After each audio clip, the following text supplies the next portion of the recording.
আমি মায়ের কাছে যাই, মা যদি আমাকে কিছু দেয়, আমি মায়ের দেওয়া জিনিসটা নিয়ে আমার লজ্জা স্থানটা ঢাকবো। এই বলে আব্দুল ওজ্জা আর মাকে ঢুকতে লাগলো। খুঁজতে খুঁজতে খুঁজতে মায়ের সন্ধান পেল। মায়ের সন্ধান পেল, মায়ের বাড়িতে যে কপাটে বাড়ি দিয়ে বলে, মা বাড়িতে আসো মা। মা বেটার গলা শুনে দৌড়িয়ে এসে কপাট খুলেছে। কপাট খুলে দেখছে তো বেটার মানে বতরে কোনো কাপড় নাই, একদম উলঙ্গ। মা তার চোখটা ঢেকে বলছে, বেটারে আমি যে তোর মা, তুই যে আমার সন্তান, তুই কেন উলঙ্গ হয়ে আমার কাছে এসেছিস? তোর উদ্দেশ্য কি? বলছে, মা গো আমি জানি তুমি আমার মা, মায়ের সামনে ছেলেকে উলঙ্গ হতে হয় না, কিন্তু মাগে এক আল্লাহকে বিশ্বাস করে, নবীকে নবী বলে স্বীকার করে, কালেমায়ে শাহাদাত, কালেমায়ে তাইয়্যিবা পাঠ করার কারণে চাচা হাঁকে যা দিয়েছিল সব ঘুরিয়ে নিয়েছে। এমনকি মাগে আমার পরনের কাপড় গালাও খুলে নিয়েছে। মা তোমার কাছে আসছি, তুমি কিছু আমাকে দাও, তোমার দেওয়া জিনিসটা দিয়ে আমার লজ্জা স্থানটা ঢাকবো। হাইরে যার দরদিনী মা, ছেলের অবস্থা দেখে ছেলেকে ফেলতে পারল না। মা তো কইতে পারতো, যেমন যাই তেমন সাই, সুখে খেতে ভূতে গিলাই, তোর চাচা তোকে ধন সম্পদ দিয়ে টাকা পয়সা দিয়েছিল, তুই কেন মুসলমান হতে গেলি, কেন নামাজ পড়তে গেলি, সুখে খেতে ভূতে গিলাই, যা তুই যা পারবি টাকা। এই বলে মা হাঁকাইতে পারতো কিনা?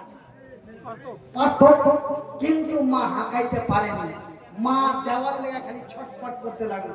আর ছেলেকে কি দেবো, কি দেবো, কি দেবো, কি দেবো, খুঁজতে খুঁজতে মা কিছু না পায়া, মা এখানটা ছিঁড়া কম্বল পিন্ধে পেড়া সুতো, কম্বল পেড়া সুতো, ওই কম্বল খানটাই তুলে নিয়ে এসে দিচ্ছে। বেটারে এই ছিঁড়া কম্বল খান ছাড়া আর কাছে কিছুই নাই। এই লে কম্বল খানটা লে। আব্দুল ওজ্জা কম্বল খানটা হাতে নিলে, আর হাতে লিয়া কম্বল খানকে ছিঁড়া দুটা টুকরা করলে, একটা টুকরা তার গায়ে দিল, আর একটি টুকরো তার পরনে দিল, দিয়ে বলে দিল, মা আমি তোমার কাছে থাকবো না, আমি চলে যাব মদিনা, আমি আল্লাহর নবীর কাছে চলে যাব। আর আল্লাহর নবীর কাছে যায় আমি আরো ভালো ভালো করে দিনের কথা শুনবো আর শিখবো। আমি চলে যাব, আমি চলে যাব। এই বলে ছিঁড়া কম্বল পিন্ধা চলে গেল মদিনা। মদিনাতে যায় আল্লাহর নবীর বাড়িতে, আল্লাহর নবীর বাড়ির গেটে বসে আছে ছিঁড়া চাদর পিন্ধা। আল্লাহর নবী বাড়ি থেকে বের হচ্ছেন। আমার মা বোনেরা, আপনারা দাঁড়িয়ে দাঁড়িয়ে কি দেখছেন? আমার কথাগুলো যদিও স্পষ্ট না হয়, আপনারা যদিও বুঝতে না পারেন, একটু খেয়াল করে শুনবেন, আশা করি আমার কথাগুলো বুঝতে পারবেন। একটু খেয়াল করে শুনতে হবে। আল্লাহ মায়ের সহিতেই হবে। মা আল্লাহ একটু করে দিয়েছে, কি করব, 2 বছর থেকে কষ্ট করছি, বুকে পড়ে নিয়েছি, ইন্নাল্লাহা মা'আস সাবিরিন। আল্লাহ তুমি তো আমাকে বাঁচিয়ে রেখেছো, আওয়াজ চাই মন তাই করেছো, বাঁচিয়ে তো রেখেছো, দুনিয়া তো দেখতে পাচ্ছি, খাইতে পাচ্ছি। আমার ভাইয়েরা, আমার মায়েরা, একটু দয়া করে বলছি, আপনারা জায়গা মতো বসে যান। আপনারা দাঁড়িয়ে আছেন, দেখতে একটা অন্যরকম লাগছে। প্রত্যেকটা জিনিসের একটা সাজসজ্জা আছে। এই মাহফিলের সাজসজ্জা হলো দিনের কথা, ধর্মের কথা বসে শোনা, এটা একটি রাসূলের সুন্নাত।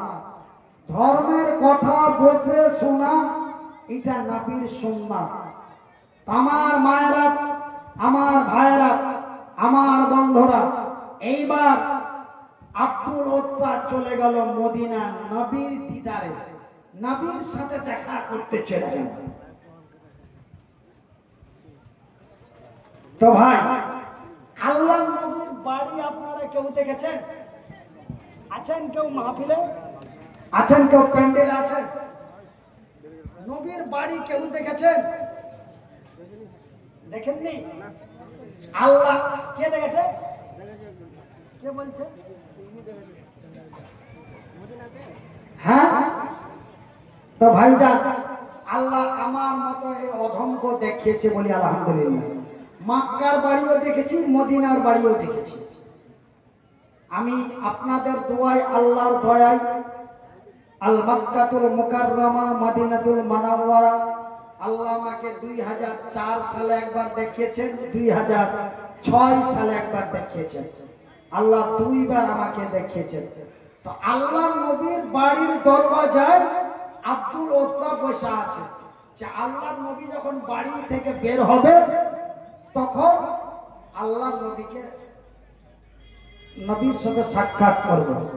আল্লাহর নবী, দয়ার নবী, বিশ্বের নবী বাড়ি থেকে বের হচ্ছে, বাড়ির দরওয়াজাটি খুলেছে, আর আব্দুল ওসাকে দেখে আল্লাহর নবী থমকে দাঁড়িয়ে গেছে।